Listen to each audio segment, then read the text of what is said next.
కొన్ని మన లైఫ్లో ఏం జరిగినా మన మంచి కోసమే జరుగుతుంది. కష్టాలు పడుతుంటాం, ఆ కష్టాన్ని వెనకాల మనం నేర్చుకుంటాం.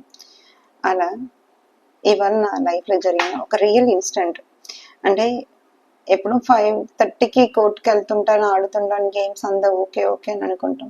బట్ నేను అంతా కొంత బాగా ఫీవర్స్, బాడీ పెయిన్స్, అసలు ఏంటో అర్థం కాని సిచ్యువేషన్ లాగా అనిపించింది.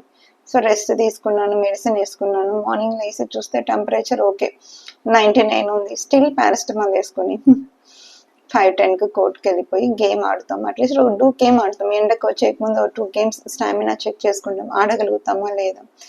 ఆడిన తర్వాత వచ్చి ఒక 1 అవర్ పడుకున్నా. అలసిపోయిన తప్ప నాకు నిద్ర పట్టట్లేదు. ఎందుకంటే నేను అంతా కంటిన్యూస్గా పడుకుని ఒక రంగా మోనార్గా లోన్లీగా, ఏంటో ఇవాళ నేను పడుకునేందు వర్క్ ఉన్నా కూడా నేను ఉండాల్సి వస్తుందని చెప్పి బాధకరంగా మా ఇంటి కొంత లోగా ఉండటం వల్ల సరే పోనీ ఫ్రెండ్స్ని కలిస్తే కొంతవరకు సెటిల్ అవుతాం అని చెప్పి వెళ్ళి 2 గేమ్స్ చాలా బాగా జరిగింది, అంతా అయిపోయింది.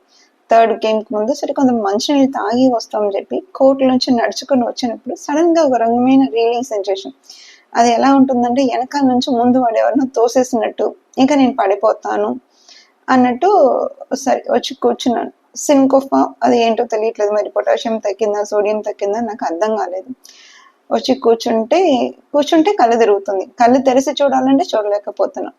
సరే ఓకే కూల్గా ఒక 10 నిమిషాలు నిద్ర స్లీప్ ప్యాటర్న్లో కొంచెం సైలెంట్గా ఉండి చూద్దాం సెటిల్ డౌన్ అవుతుందని చూస్తుంటే ఇంకా వీక్నెస్ లాగా చెమటలు, ఒక రంగా దడ ఇదన్నీ ఉండేసరికి పడుకుంటే నాకు కొన్ని రోజుల నుంచి నాతో మాట్లాడలేని వాడు వచ్చి ఓరస్ తాగండి, ఏంటి ఇలా ఉన్నారని చెప్పి సడన్ గా చూసి వాళ్ళు కంగారు పడి, పక్కన టీం అంతా కంగారు పడి ఏంటి ఎలా ఉన్నారు, ఏమైంది అని అడిగి వాళ్ళంతా వాళ్ళు చేయాల్సిన నాన్ మెడికల్ మెంబర్స్ చేయాల్సిన పనులని చేశారు.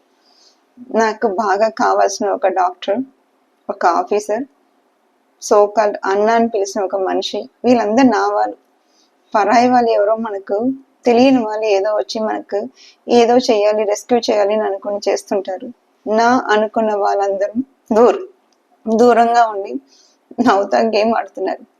అంటే సిచ్యువేషన్ ఎలా ఉంటుంది, 100 మంది ముందు ఒక ఆడపిల్ల సడన్ గా కొలాప్స్ అవుతుంటే కన్సర్న్ ఉన్నవాడు ఎవడైనా వచ్చి ముందు ఏమైంది అని అడుగుతుంటాడు. ప్రతి ఇంట్లో ఆడపిల్లలు ఉన్నారు కదా, వాళ్ళ పిల్లలకి ఏదైనా అయితే ఎవరు ఊరుకోరు కదా.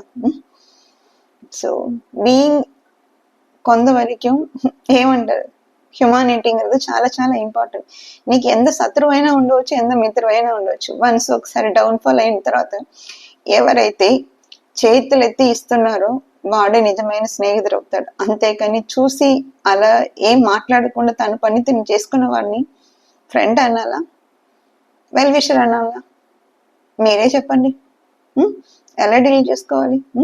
నిజంగా థ్యాంక్ యూ అండి రాయ్ గారు, పవన్ గారు, రమేష్ గారు. అసలు ఇవాళ అసలు నాకు ఒక ఫ్యూ మినిట్స్ ఏం జరిగిందని కూడా తెలియలేదు. మెడికల్ గా ఈ నీళ్ళ నుంచి ప్రాక్టీస్ చేసుకున్న ఒక డాక్టర్ కనీసం ఒక అమ్మాయి ఏదో పడిపోయి ఉంది ఏమవుతుందని చెప్పి చూసి చూడనట్టు వెళ్ళిపోవటం నిజంగా మెడికల్ డిపార్ట్మెంట్ కి ఒక బ్లాక్ డే అని అనుకుంటాను. ఎందుకంటే కనీసం ఏం జరిగింది ఒక్క నిమిషం, నేనేం మీ ఇంటికి శత్రువుని కాదండి, ఇంకో రోజు ఫ్రెండ్, క్లోజ్ ఫ్రెండ్. ఓకే అండి, ఏదైనా నేర్చుకోవటం ఈ లైఫ్ లో. లెర్నింగ్ ఈజ్ మై ప్రయారిటీ అంతే. ఇవాళ ఇది నేర్చుకున్నాను. Thank you for teaching.